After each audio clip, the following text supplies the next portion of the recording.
Hello and welcome to this episode of Minnesota Drummer. This week's episode, I have Mario Dawson on. How's it going, Mario? Oh, we're having conductivity issues here. Can you hear me okay?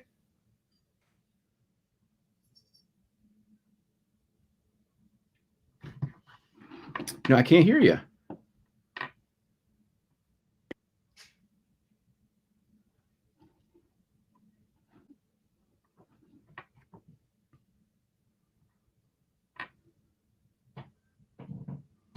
He's down for the count.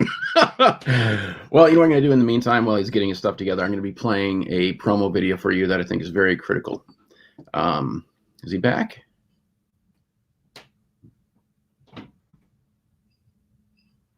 Still can't hear, bud.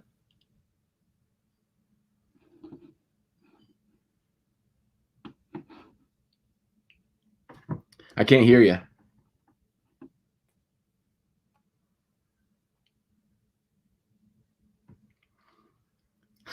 We were working fine a minute ago.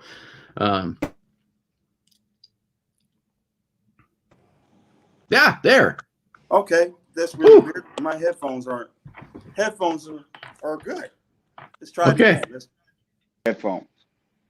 Perfect. Oh, I just lost you again.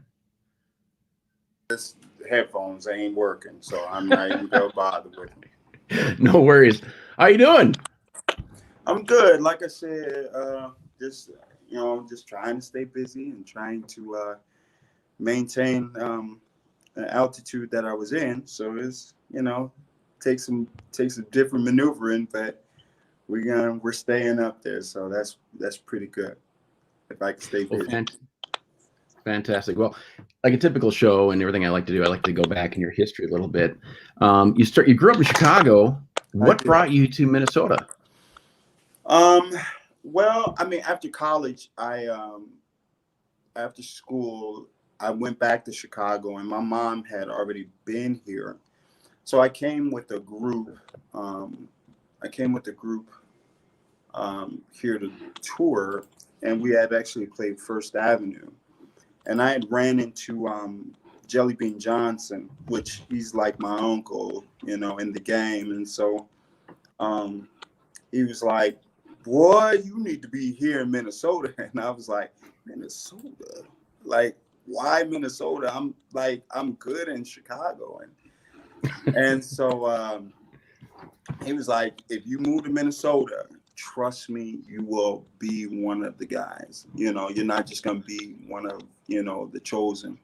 But you actually be, one of the A+ guys. And I said, man, we'll see. We'll see what happens. And so like I think a few months of talking back and forth, and then talking back and forth with my family, my mom being here and things like that. I was just like, let me make that move. And so so I made the move, and it just, he was right. Like literally within, I want to say, I was playing in the church already, because my family's in the church. And so I already had kind of a substantial church gig already. But as far as like playing on the nightclub scene or on the club scene, or just even anything at that point, it happened very quickly, like very quickly. Like, wow. At one point, it was when I moved here, it was the names that you were seeing as far as the black musician or black drummers was Michael Bland, Stokely, Stokely Williams. And so when I moved here, it was like, oh, there's another one of them, wait a minute, where's this little dude coming? There's this little guy coming from. And so the names that were around now at that point was Michael Bland, Stokely, and then this young dude, Mario Dawson. So that's kind of how it happened. So it was really cool. It just came. I just got very busy as soon as I got here. So okay. Well, who were some of the first artists you started playing with when you got here? Mick Sterling was one that called me. Bobby Vandale helped me out a lot, Okay. which he's a, you know, staple here. And so Bobby Vandale really was I went and sat in with him at the time Bunkers with the TC Okay. Jammers, and he was like, oh my God. It's like, and so he, like, when he couldn't do a gig with, you know, Mick Sterling and the Stud Brothers, I was subbing for him. Same thing with Michael. You know, Michael really helped me out a lot, and with the combo and things like that. And then I started playing with, you know, the Petersons. I started doing, you know, some jazz hits with Jeannie, Mama Peterson, and then you know, Petersons, every last one of them, actually, you know. Okay. It's a lot of them, you know.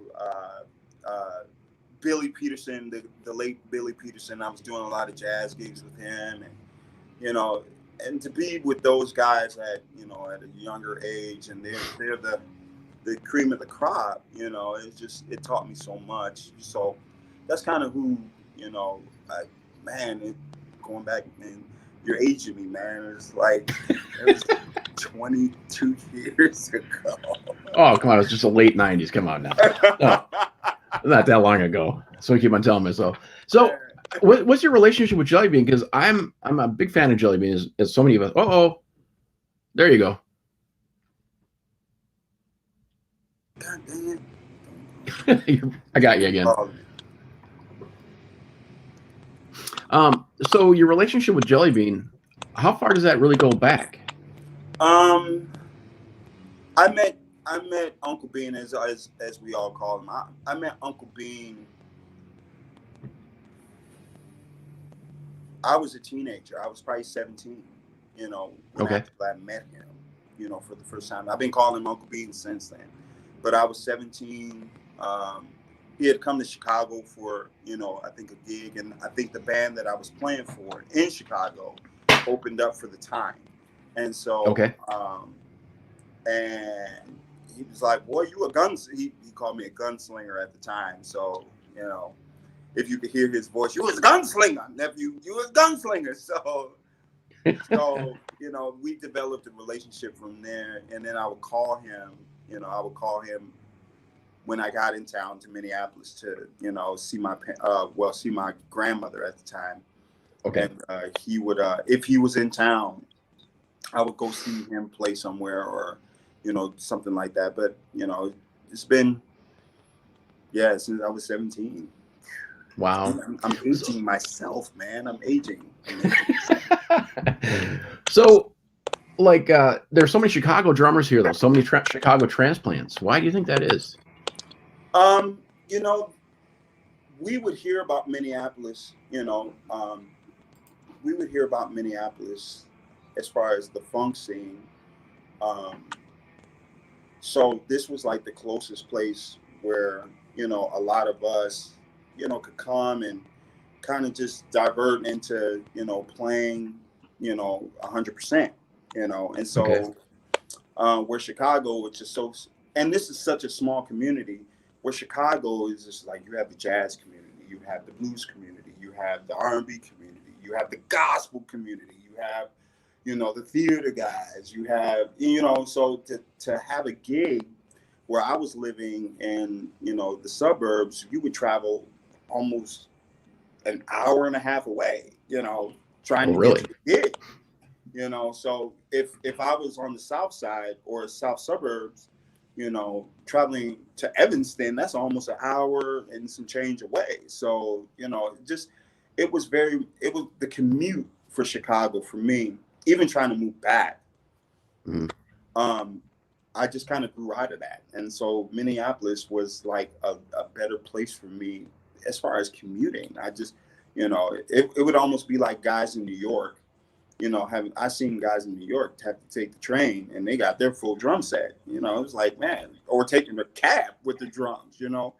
And so, like, here it's just so accessible. You know, Bunkers, I live, you know, living downtown or whatever, you know, Bunkers is 10 minutes from me. You know, I could be there, you know, 8:50 and I'm like there at 9 o'clock, you know. So it just, You know, I leave my house at 8:50 and just be there by 9 o'clock. So it just was very accessible, you know, and very easy and very. And then the musical community that's here is bar none. It's like one of the top Mm-hmm. in the country. You know, so why not? You know, I told a lot of guys that that I wanted to maybe move back to Chicago. They were like, for what?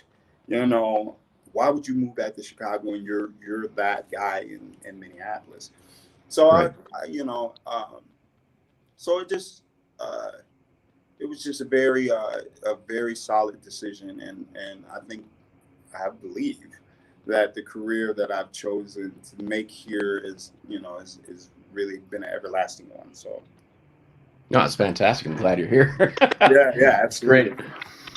absolutely. So can you talk a little bit about, just for fun, since you're a little bit older growing up in Chicago, what was the rumors like in Chicago about Minneapolis and our scene here, our music scene? Like I said, it was we were definitely like, given that I grew up in the gospel scene, we're Okay. number one as far as like, Chicago gospel music. So there was no, we're the cream of the crop. Mm-hmm. So there was no talk of Minneapolis gospel. There was no talk of, the only thing we heard about was Prince. As far as blues, even blues, there was no talk of blues artists in Minnesota. Most of the blues artists that moved, that was here was from Chicago. So, whatever blues scene that there was here, which is pretty huge now, but at the same time, back then it was not. We came here to Famous Dave's. We came here to, at the time, Wilewski's. Okay. And it just was not a talked about scene. We talked about Mint Condition. We talked about Prince. We talked about the time. We talked about Maserati and things like that. It was just a heavy funk scene that I didn't really even know about. I didn't really know about until I moved here. I knew about it, but I didn't know. Like I didn't understand until I moved here. So that was so Chicago, it just was not Minneapolis just was not a open scene that we talked about. It was just like, oh well, we got to go to Minneapolis. No. Most of the guys that moved out of Chicago, they either went to LA, they went to New York, or myself went to Atlanta. So just and for college. But other than that, nah, it wasn't a scene that we even talked about like that. Well, we have so many amazing drummers in this town that are in the gospel scene. You play for a church. Can you tell me a little bit about some of the players in this town that you think stand out? Gospel drummers, funk drummers. There's so many. If I start naming people, I don't want to get you in trouble either. Eric Ballard is one of my favorite drummers in the city. He's one of my brothers. He's just one of my favorite drummers in the city. I love to listen to him. Sean Smitty Smith is another one that's great. Barry Alexander, Eric Johnson, and the younger drummers. One that came up under me, Brandon Johnson, is just phenomenal. Sounds like me, but he's just. You could tell he has the gospel influence from him coming up under me. Demetrius Holmes just moved back here from Chicago, and wow, I'm like, okay, how long am I gonna be playing? How much more of this hip hop I got left? No, you can't say that. These guys are coming with some heat. And I can say that because they were saying that about me. So it just, it's really cool to see this and to experience these guys that are coming up after me, and they're like, whew, they're really, really awesome drummers to watch and listen to. Did you hear about the Noise for Floyd event that took place in Minneapolis? I did. I was there. I was there for that. And okay, I was blown away. I didn't see the first one. I went to the second one, filmed that one. Sure. And I was completely blown away by the level of talent that's in this town. What do you contribute such a strong drumming history or drumming talent in the gospel community? What makes that? You know, there's so many levels to that. That's a loaded state. That's a loaded question. Okay. Very loaded question, because there's just a discipline, and there's a range to gospel music that most come out of. Like, so where I started in gospel music is here. Now gospel music is here. Like, it's just so much. It's such a large range, where, you know, we were blessed to, you know, follow. I came up under, like, watching, you know, if you talk about watching whoever, you know, I came up under watching a bunch of drummers that that were older than me, Oscar Seaton, so many other drummers that I'm starting to forget their names, Malcolm Banks, that they had such a heavy foot, and their chops were just amazing, you know. And so, because they were playing not only on the gospel side, but they were also playing in clubs at the same time.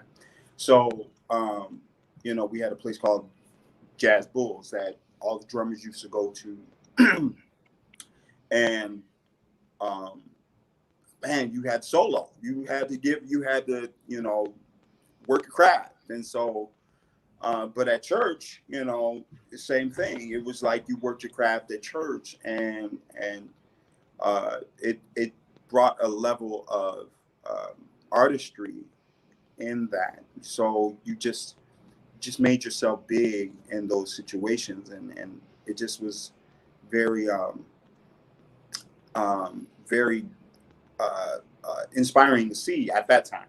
Now it's like they've carried it on to the next level, and now these guys are playing triple rhythm cues, and man, it's like they're playing, you know, playing behind the backs, and all kind of stuff is happening. So it's just, you know, and then some of these guys are, you know, coming from core, so a lot of the chops are very clean and very precise and very adamant, and they mean it. And I'm like, my God, how did you even squeeze that into that one? and so, you know, it's like I said, it's a blessing to see, you know, some of this, and to enjoy these guys, these younger guys that are coming out of the gospel music industry or the gospel music side into the other side of the coin. You know, like I said, Brandon Johnson is one of my one of my guys that I've mentored, and to see him grow into, you know, not just a drummer, but a producer, you know, just like myself, and, you know, to see him grow. And Smitty, same thing, to see him grow into, you know, this unbelievable producer with a great ear. You know, it's just, you know, that's exactly what I came from. You know, I'm going higher. I mean, I'm here, but these guys are going above me like now. So it's really cool to see. Well, hey, I want to have people have an opportunity to see you play. You were kind enough to send me a couple links for a couple of your solos. I'll play your first solo. And then when we come back, let's talk a little bit about some of your earlier influences. Okay. Perfect. Awesome.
One of our fellow Minnesota drummers needs our help. Eric Ballard's daughter, Emery, has been diagnosed with leukemia. Emery was diagnosed with acute myeloid leukemia on August 17th of this year. Emery's current treatment plan consists of her receiving aggressive chemotherapy and then a bone marrow transplant. Eric and his family ask that we follow Emery's progress on their designated Facebook page. A link to the Facebook page will be in the show notes of this episode, and they ask that we keep Emery in our prayers that God will heal their daughter. And this is a point where we can help.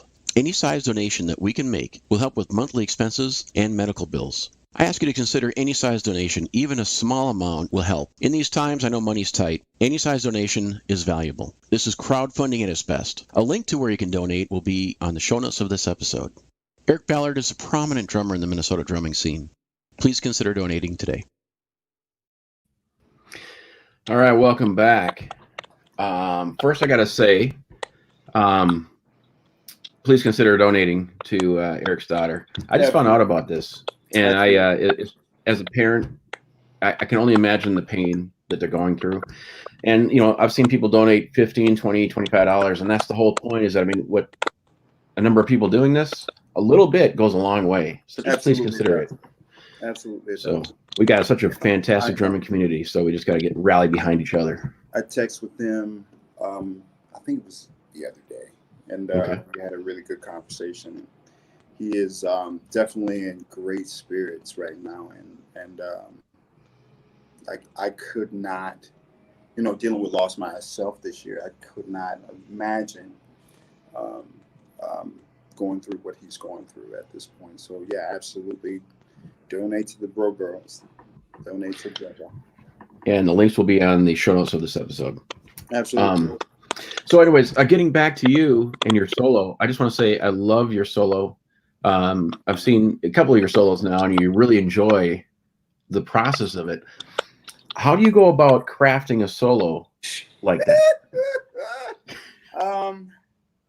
You know what? I'm the most nervous.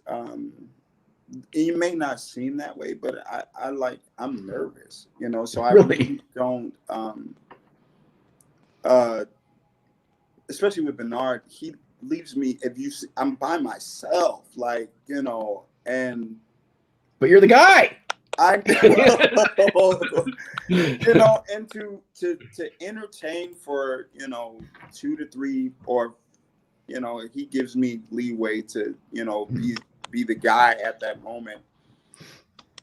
To entertain for 4 to 5 minutes is gut wrenching. So I just, you know what, I close my eyes and I just go. And so that's kind of how I've always, like, you know, I've tried to opening my eyes a little bit more lately when I'm soloing, just because, you know, I want to, you know, create with the crowd, you know, with, you know, the people that I'm in front of. But like, you know, I just go for broke at when it's my turn to solo. It's nothing that I've like worked out, you know. Of course, you know, I've practiced all the chops that I can, you know. Right. But as far as like what I work out in the solo, what's gonna happen at the next minute? Yo, I'm gonna be this guy at this minute. When he comes up there, or when whoever comes up there, George or whoever it is that's next, I'm like, hurry up.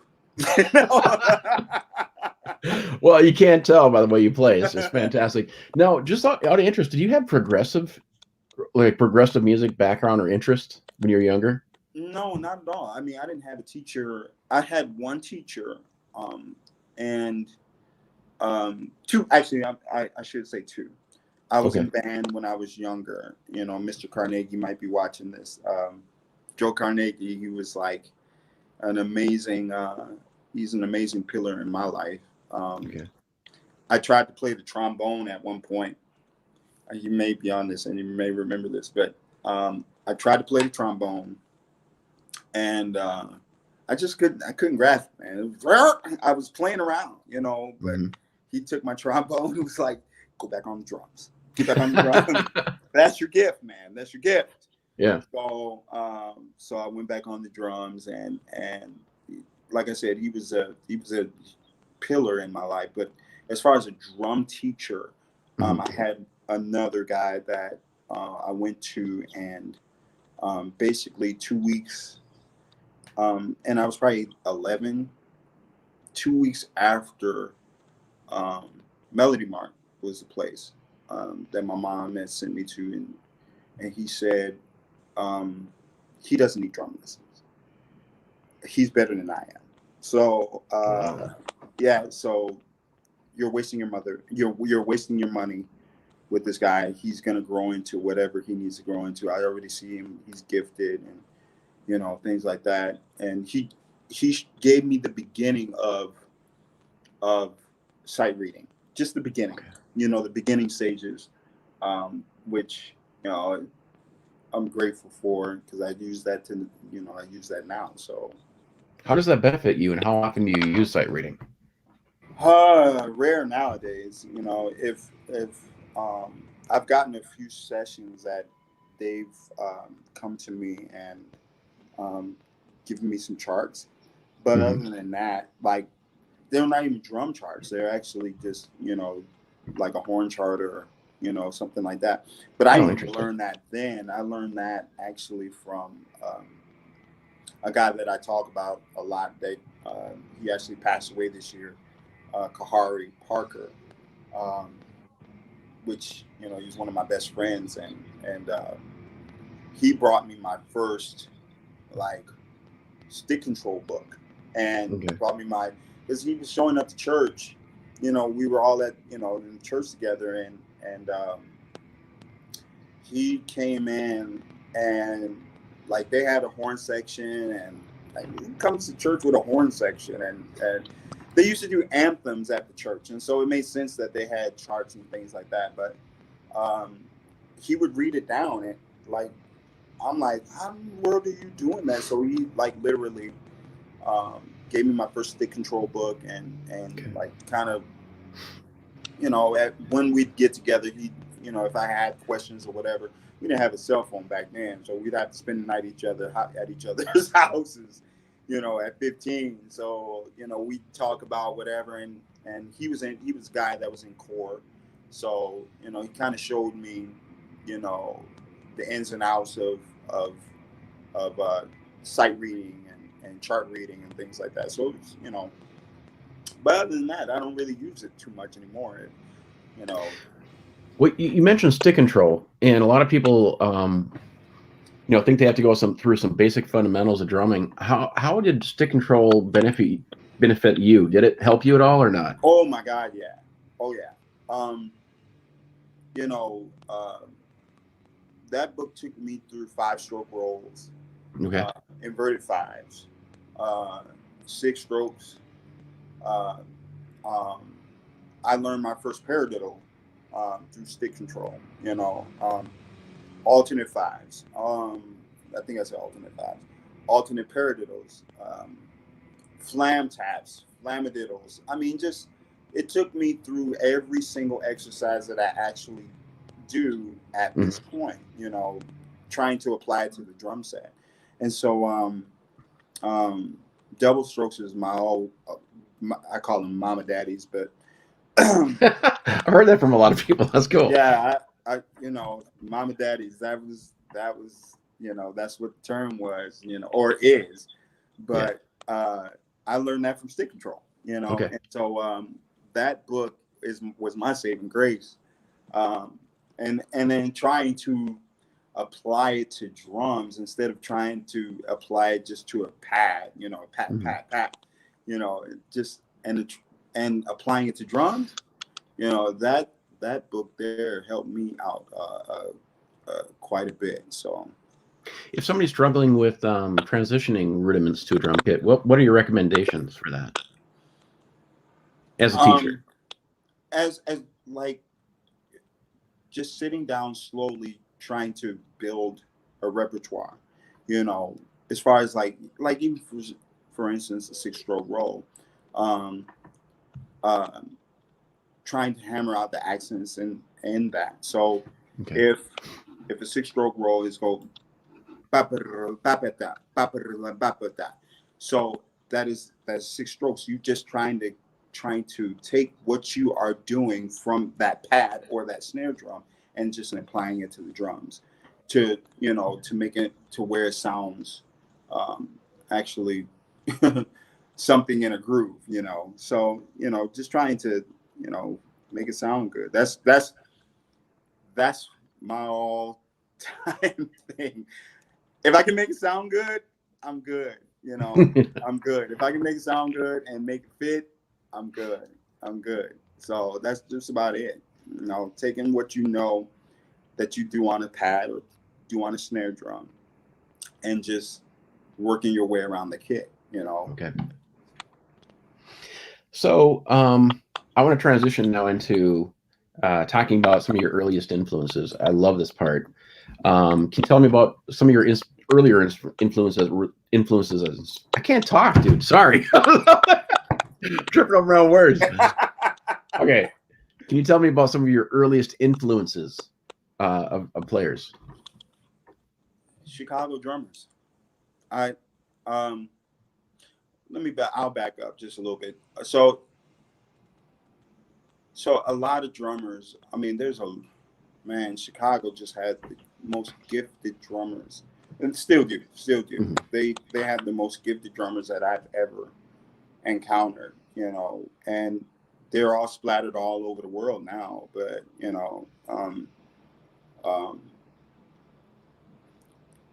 guys that I feel like they should have been making videos. They should have been the Vinny Caliutas, the Dennis Chambers, all of those guys that are heavy hitters. Those guys were in Chicago.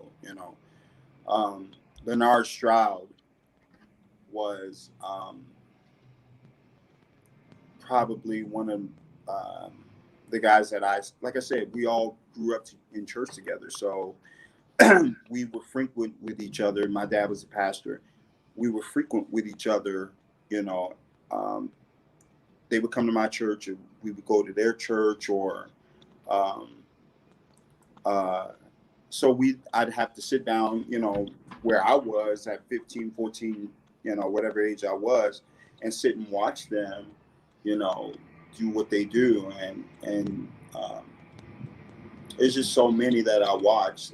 Keith Howard was another one. Okay. Names that you probably will never, ever hear of, Leonard Stroud is another, like I said, he was one. Jimmy, his last name is YL. Man, they were spectacular drummers. Spectacular.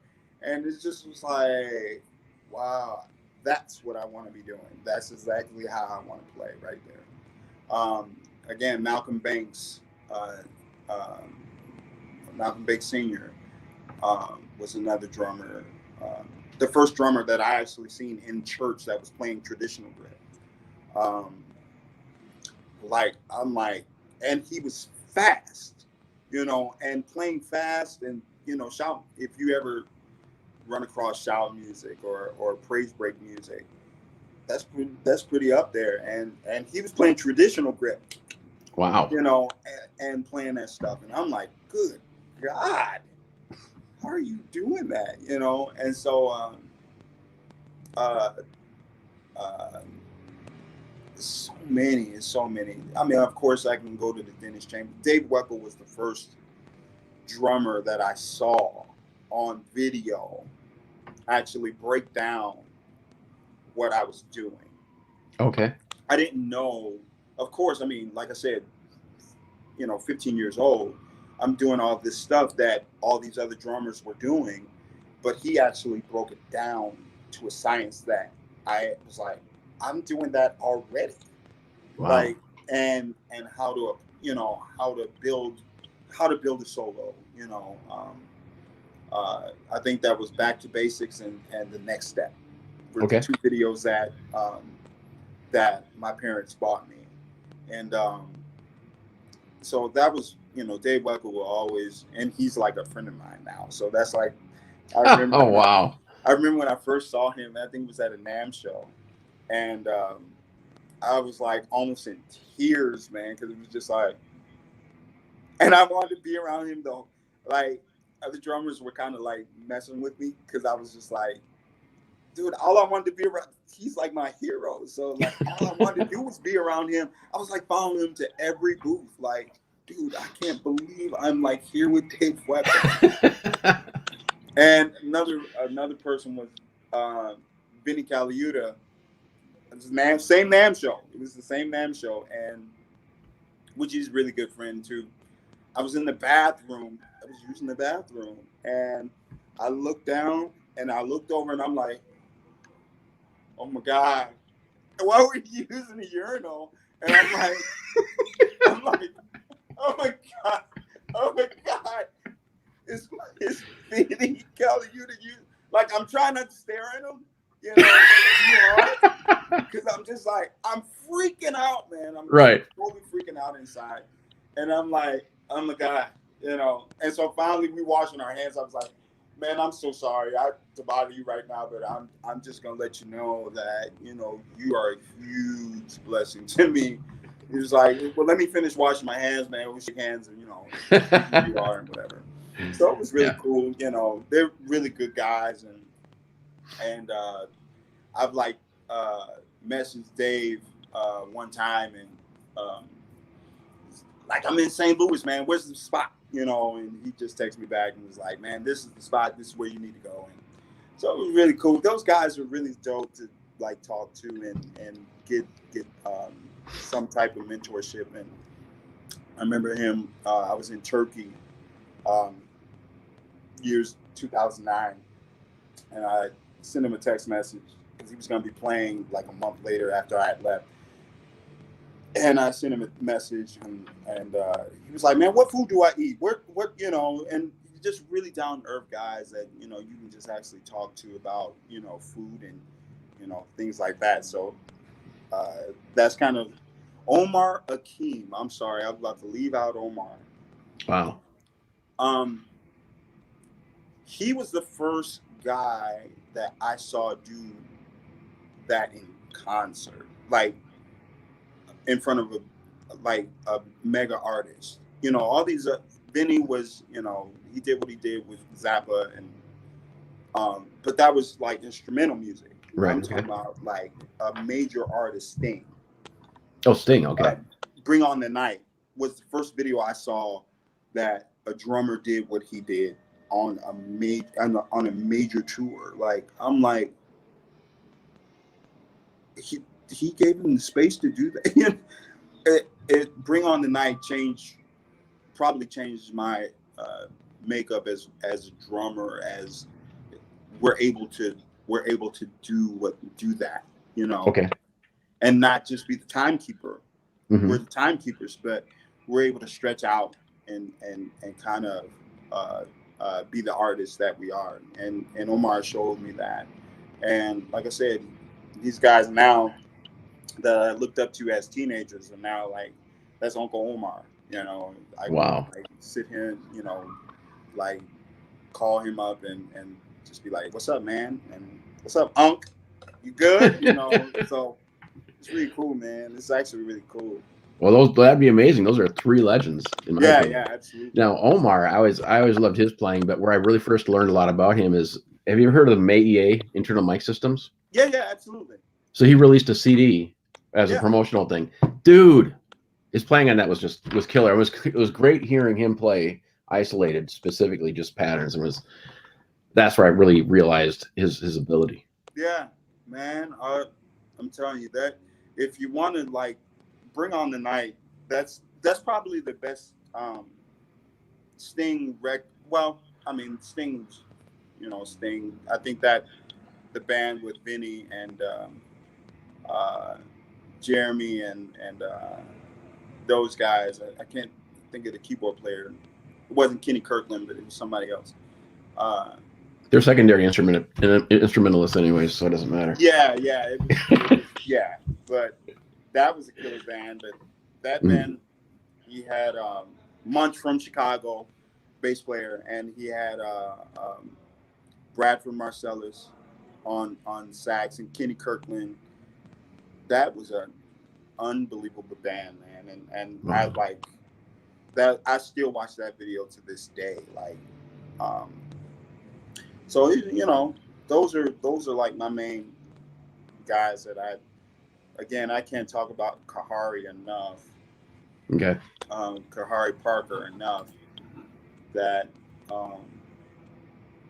man, he was just such a gift to me, you know, as far as, I mean, he was 2 years older than me, so it was a very a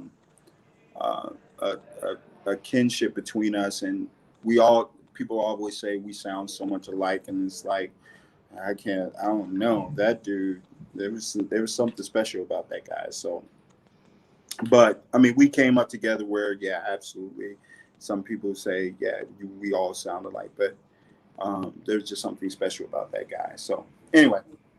Fantastic. And then today, would you say they're kind of carrying over to your influences today as well, or are there any other drummers that are out today that inspire you as well? Again, I mean, just for today, because I know our interest in drummers continually change, but like as of today. I listen to a lot of records now more than I listen to drummers. I think the last, yeah, absolutely. I couldn't tell you like what drummer is on this record. Okay. I listen to more music than I do anything, as far as, you know, in the recording process and in the producing process and the arranging process and the writing process. I don't really listen to drummers too much anymore. If I do watch a drummer like on Instagram, I'm like, holy smoke, that was really cool. But I won't, you know, like dive into a drummer and, you know, be influenced by that. More or less, I'm influenced by the music now. I do listen to, if I do have to do it like a whole session, I was talking to somebody yesterday. I was talking to another drummer. I listen to Michael Bland as far as like sessions wise. He is like a meter. Like he's got an unbelievable meter, and like he's very, very, very much so tasteful. And it makes sense in the studio. And so I try to watch and listen for that, you know, and try to emulate that in the recording process, and trying to make things make sense, and try to be as musical as I can. And I think Michael has done a tremendous job of doing that, you know, in the studio especially. I always listen to and he was on a interview yesterday, and he was mentioning the Johnnie Lang kind of only gospel record that he put out and that he had to record. That's the go-to for me. He played some unbelievable things on that record, and I try to emulate on every record that I played that, and I listen to that record every time I, you know, every time I have to record. You know, in the long process of the record, you know, if I have to record 8 or 9 tracks, 1 or 2 tracks, or one track, I kind of do my thing and ask them what I need to do. But as far as the long process of a record, or the 9-10 songs that I need to do, I listen to that record kind of to get some inspiration going. Oh, what's the name of that record? Do you know? I believe it's Johnnie Lang. Shoot. Well, no worries. I'll get a turnaround. Turnaround. Okay. Yeah, Johnnie Lang Turnaround. Yeah, so, that was a great record. I had no idea that Michael played with him. I think he just did the sessions. It's like, okay. Yeah, I don't think he'd ever like toured with him. You know, Billy and Barry. I know Billy and Barry are the only drummers that I know that have toured with Johnnie. Okay. But Michael always did the records. So that's fantastic. One more question before we take another break to watch another awesome solo. When you were in Chicago, you know, there were some really well-renowned drum shops. What drum shops would you visit in Chicago? Midwest Percussion is my favorite. Like Midwest Percussion, They're still there, aren't they? Oh yeah, oh yeah. Yeah. Midwest Percussion is probably the only drum shop that I went to. Midwest Percussion. There's one more that I'm trying to think of. Bill Crowden's. Yes. Okay. Yes. There you go. There you go. Yeah. That was those are the only two, but Midwest Percussion was the only one that I like. Literally, I frequent with all the time. Okay. Well, fantastic. When we come back, we'll talk more about gear and what you're up to now. So here's another solo. Absolutely. Check it out.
In the 1980s, Eccentric Systems developed a cam for bass drum pedals, becoming the standard design for many of today's pedals, including the popular GW9000 series of pedals. The Quick Torque Cam is an aftermarket add-on that can be installed on just about any pedal without any permanent modification. Its unique adjustable design maximizes the efficiency of any force you apply to the pedal, returning the beater 30% faster while providing more impact. This is a cost-effective way to breathe new life into your existing pedals. Be eccentric. Visit eccentricsystems.com to get yours today.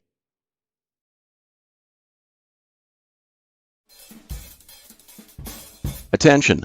This weekend, September 20th at 11:30 a.m. to 1 p.m., Minnesota's own David Stanek will be the guest drummer on Rich Stitzel's Drum Mantra Master Series. David has been selected for many of his accomplishments. David served on the faculty of McNally Smith College of Music for 27 years and has guest taught at Berklee College of Music. He serves on the Percussive Art Society Drum Set Committee, is the drum set editor for the PAS Percussive Notes magazine, and is a member of the Modern Drummer, Remo, and Vic Firth educational teams. David authored Mastering the Tables of Time, the #1 education book voted in the 2009 Modern Drummer Reader Poll. He co-authored the 2-in-1 Drummer, 2014 Modern Drummer and Drum Magazine education book nominee, and was drumming history and analysis consultant for Jim Birkensted's book, The Beatle Who Vanished, The Unsolved Mystery of Jimmy Nicole, currently being made into a major motion picture. This master class is only $15, a steal for a master class with an educator like David. His many accomplishments far exceed what I've mentioned. As you know, many of his students have gone on to be some of the most prominent drummers in the world.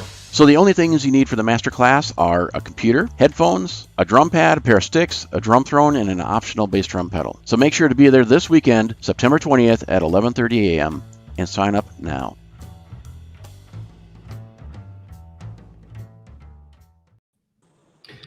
Welcome back.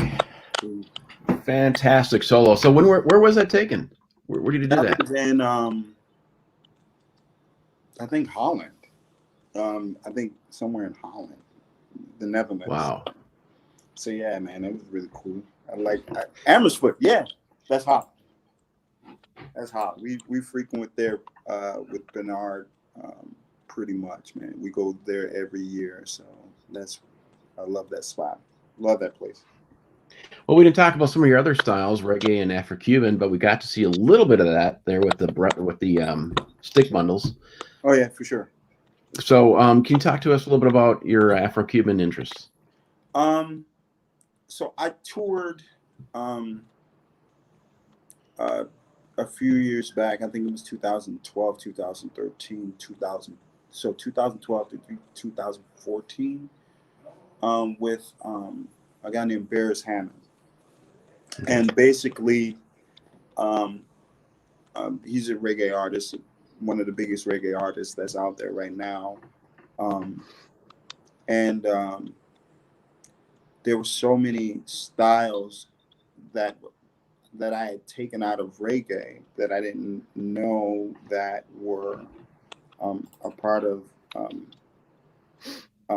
Western Africa, you know. And so, and him being a drummer himself, he started just opening up my ears to different patterns and different rhythms and different Njuku styles, where your kick drum is the heartbeat, and then everything else is happening around that heartbeat of the kick drum.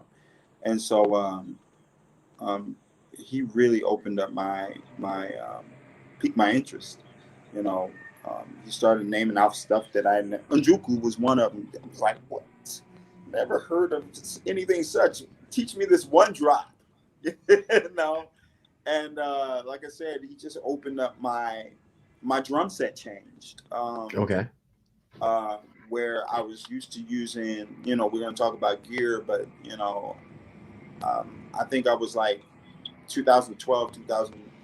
I started using bongos in there. I started using uh, uh, a timbali. I had a timbali with that, and on that kit, my drum set totally changed, and even coming back, um, um, I guess people started to notice that there was something happening with me as far as like the level of playing, and I got hired by Nachito Herrera, that in the city.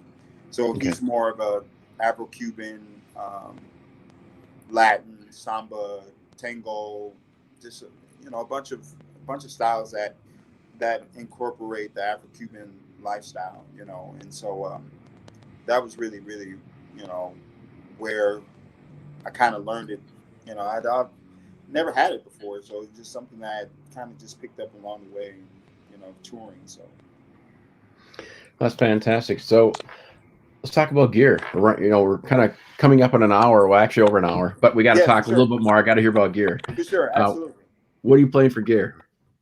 Well, so as far as cymbals wise, let's start with sticks and heads. I mean, I've been with Promark, Dario, Promark and Evans. I've been with them for 18 since I was 19. I got signed. Wow. So Promark definitely since I was 19. I left Evans, and then started using Aquarian, and something just brought me back to Evans, and I was just like, I'm never leaving you guys again. Thank you for having me back. And I've been with them for forever now. So Promark has Diodario's been with just a staple in my life. What size sticks? What size sticks are you using? 707. So actually the Simon. So I have my own, but it's actually the 707 Simon Phillips. So it's the same stick, as far as I love the taper on it. It gives me everything that I need. That big ball is it's the thing that I love with stick definition, as far as like on the ride and things like that. And do you have a stick handy by any chance? Huh? Do you have a stick handy? I did. Where'd it go? Yeah, here it goes. Wait, that's not it. Yeah, that's. I'm putting you on the spot, man. No, it's good. I'm trying to get one that's not all tore up. Yeah. Oh, that's fine. Nope, that's not it either. Okay, here we go. So this here is everything. I love this part here, and it's it's elongated, and the 16 and 3/4. Okay. Yeah, so it's a little longer, and but this right here is my saving grace right here, because it gives me, especially playing swing ride and shuffle, what I have to play with Bernard. He wants it to be heavy, as far as when he's soloing, he wants it to be heavy, that ride to be really, really heavy. So that it gives me everything that I need as far as that's concerned. So and plus I lean back on that snare drum, so I needed something long to give me that comfort, and plus it's heavy on the front end. So being when I started I don't want to get into that, but when I started lifting weights, my sticks changed. So really? I needed something else heavier, and so because the sticks I was using, I think I was using Promark like 5 here. They're here. They're here. I was using lightweight 5/8. Okay. It's going through them. I'm just going completely through them, and so This one gave me just everything that I needed. So that's what I'm using for sticks and heads. I'm working. So I was with Peisty for. I might start a fight on here if. But I was with Peisty for 10 years almost. My ears are changing. Okay. And they weren't making a symbol. If anybody knows Peisty, they're very high pitched. They're not. They open up, but they don't close very quickly. And with my ears changing, that started to bother me a little bit. Okay. Love Peisty because I think those are the most consistent cymbals that I ever played. Where if I break something, I still have a case of Peisties around here somewhere. But if I break a cymbal, if I send it back, it's almost like they just recrafted the cymbal and literally it just came back the same way it was. As I.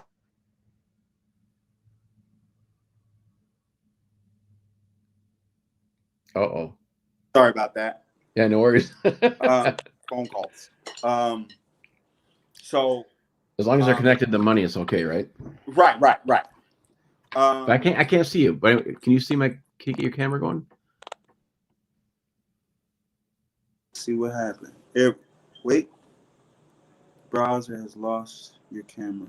Make sure no other apps are open. I don't know what happened, but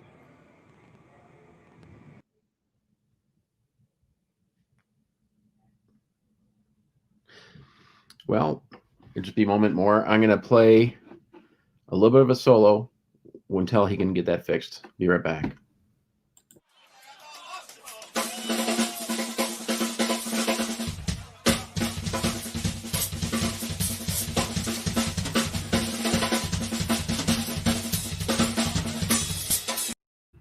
All right.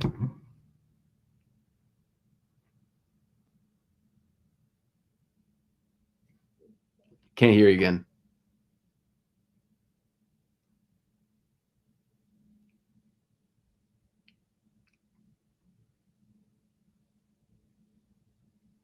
Nope.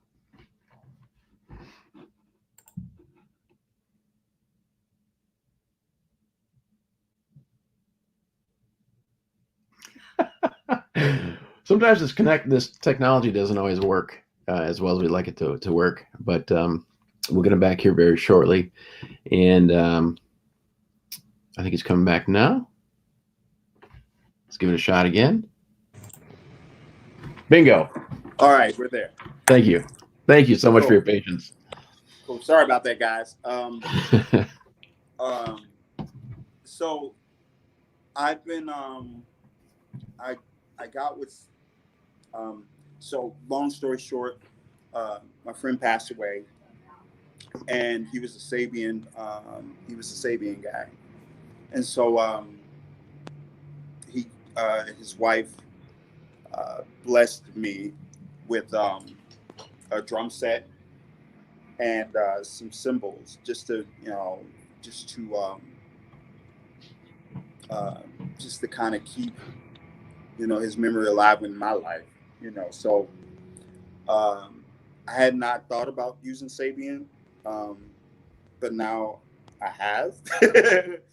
And so I called the guys over at Sabian, and now it's like we're working out a deal that we're actually going to be endorsing Sabian in the next. Oh, congratulations! Couple months. Absolutely, thanks so much. So fantastic. And like I said, it was a blessing in disguise from my friend's wife. She just gave me a crap load of Sabians and stuff that I wasn't familiar with, but it just, like I said, with my ears changing to where I need something that opens but closes very quickly. Sabians have been doing that. All their cymbals, especially the axes and the hand hammer, the HHS series. they're really like, you know, they open up perfect and they close up just the same. So hats off to Sabian for, you know, helping me get to where I need to get to. As far as drums goes, I'm not really, you know, I'm using still using Tama, but Okay. I'm not by any stretch, like I'm not endorsed by Tama or anything like that. I just, as long as drums sound good to me, that's kind of how I am. I'm not a guy that, you know, if you put an Evans head on it, it's gonna sound good. I don't care if it's a SPS or, you know, one of them little baby drum sets or whatever. If you put an Evans head on it, it's gonna sound good to me. It's gonna sound all right to me. But you know, so I'm just kind of like fishing through drums, whatever's on the rider. That's kind of where I go. I think what I have in Europe, I have 2 drum kits in Europe, a Yamaha Absolute, and then a Yamaha Beach Custom. So that's kind of what I'm using in Europe. As far as the rider is concerned, like I said, it's Tama, you know, as far as that's concerned. So I'm gonna have to change up the rider to Sabian, you know. So that was cool. You know, well, that's fantastic. Well, just one quick question about heads. Just what are you using for your bass drum and your snare primarily? So like my main snare will always be either a HD dry, Okay, or ST dry. Just because I don't like moon gels on my snare drum.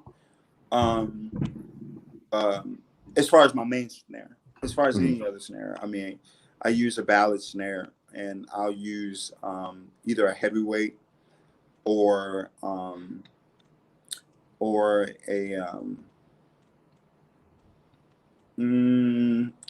it could be G2, you know, but I will, you know, I'll probably moon gel those as far as that's concerned. And then kick drum, I go between the EMAD, a EQ3, or EQ4. You know, where, you know, it's pretty, you know, I don't really, especially when I'm out on the road, I don't really use anything in my kick drum. So so I need something pretty, you know, pretty thick and pretty which the HD, I think the EQ4 is double ply. So it goes pretty short, you know, and yeah, so you know, I'm up in the air. EMADs primarily. I think the kits that I have in here now, I think both of them have EMADs on them. Yeah, they do. There are EMADs on there. So okay. Well, believe it or not, we're already coming up on like almost an hour and 15 minutes. Yeah, man. I don't want to keep it. Well, I love it too, but I appreciate your time. One quick question I wanted to ask is, can you talk a little bit about 2020, what you've been doing for recording, and then what you want to potentially, what you might be doing for touring coming up? So as far as like, you know, we're pretty much booked as far as 2021 is concerned. And that's touring with whom? Bernard Allison. Okay. Bernard, I've been with Bernard for 20 some years, and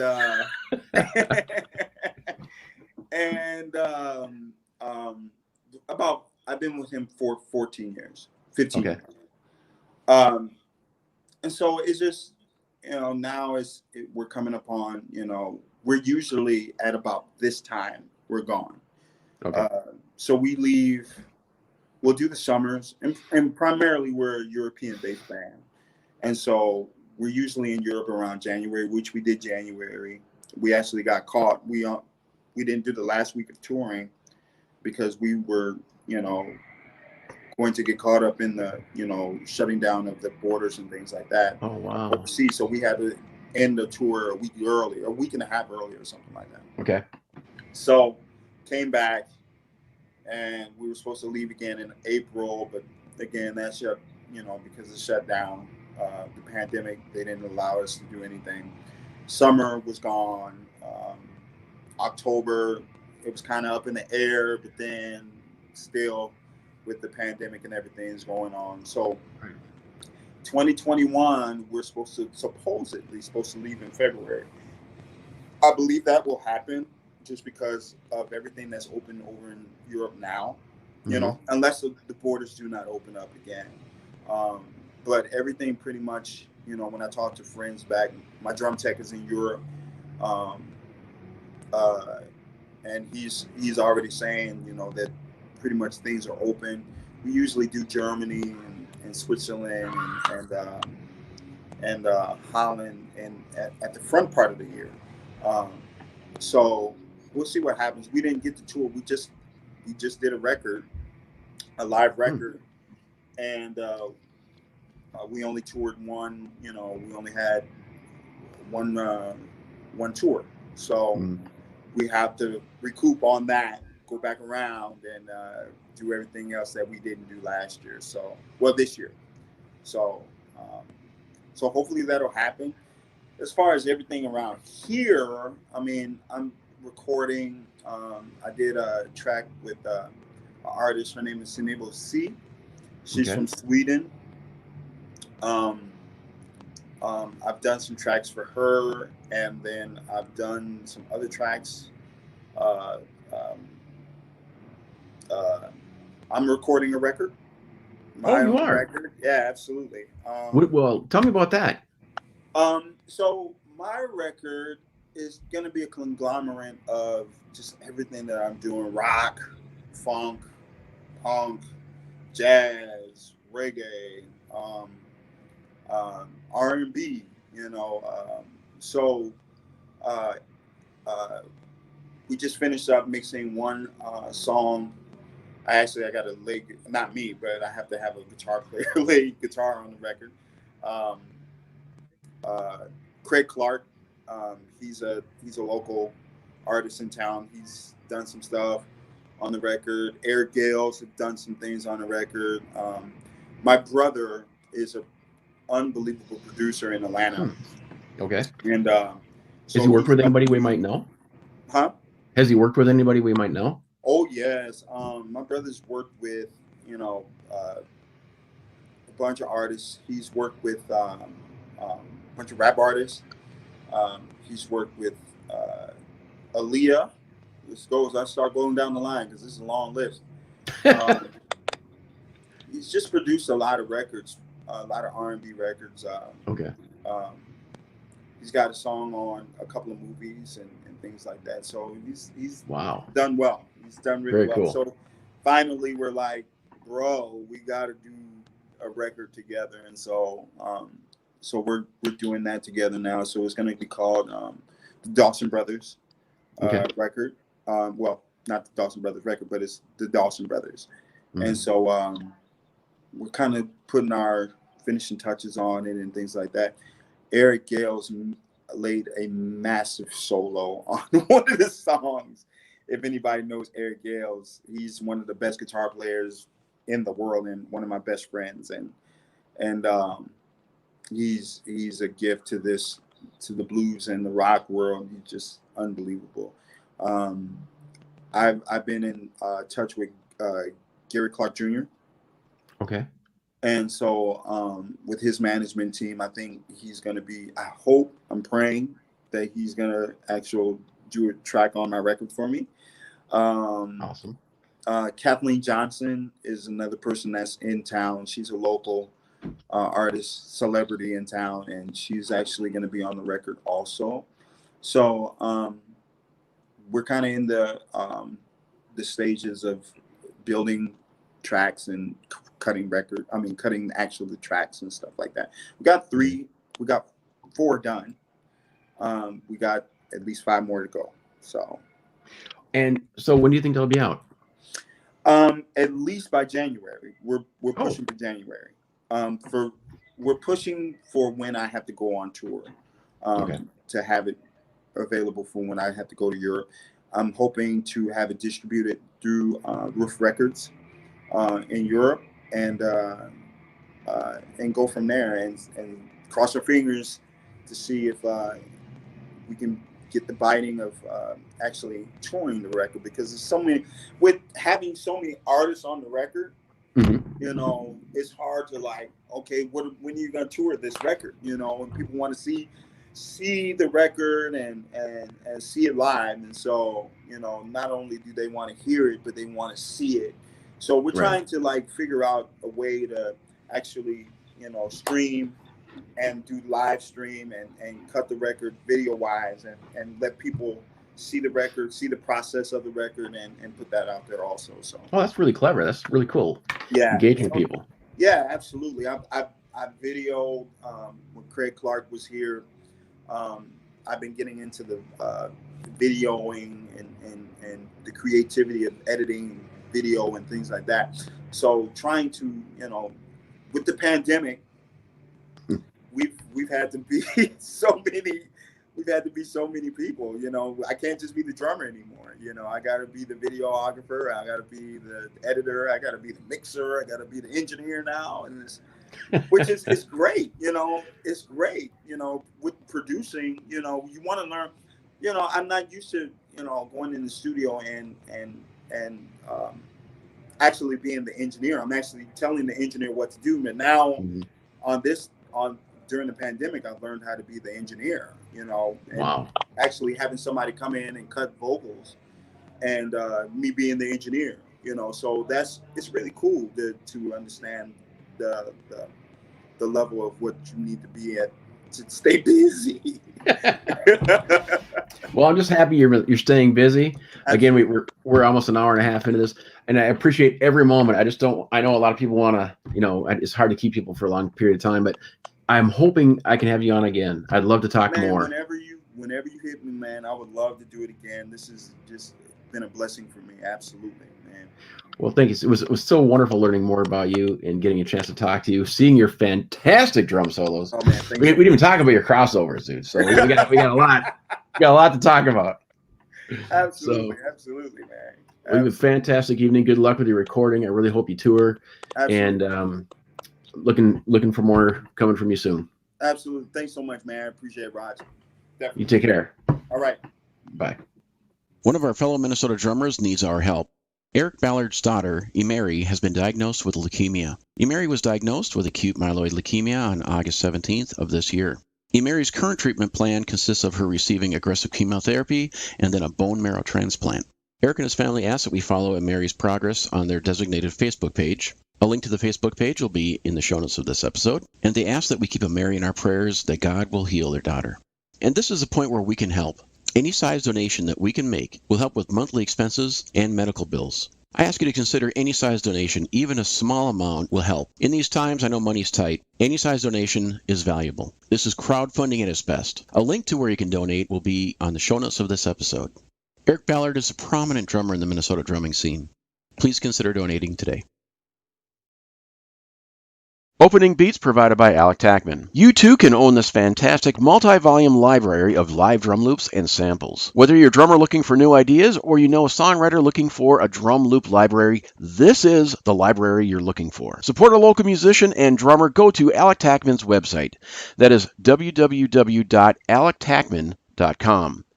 Spelled ALECTACKMANN.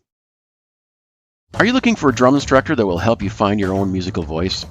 Whether you're a beginner, advanced, or in between, the David Stanek School of Drumming offers an experienced and professional approach to help you take control of your drumming. David served on the faculty of McNally Smith College of Music for 27 years. Currently, he serves on the Percussive Arts Society Drum Set Committee and is a member of the Modern Drummer, Remo, and Vic Firth education teams. David has authored multiple books including Mastering the Tables of Time. It was voted the #1 education book in the Modern Drummer 2009 Readers Poll. Let David help you find your beat. Please visit www.davidstanekschoolofdrumming.com. David Stanek is spelled DAVIDSTANOCH, schoolofdrumming.com. Again, the David Stanek School of Drumming. You've been listening to Minnesota Drummer. Minnesota Drummer is copyright 2020, all rights reserved. Any content played or viewed during this broadcast is used with permission, is copyright of the respective owners, and is used for promotional purposes only. No part of this broadcast can be edited, reproduced, and cannot be sold. Please look us up and follow us on our various social media sites. You can follow us at minnesotadrummer.com. There you'll find our contact forum where you can give us feedback and recommend a drummer. Thank you for listening.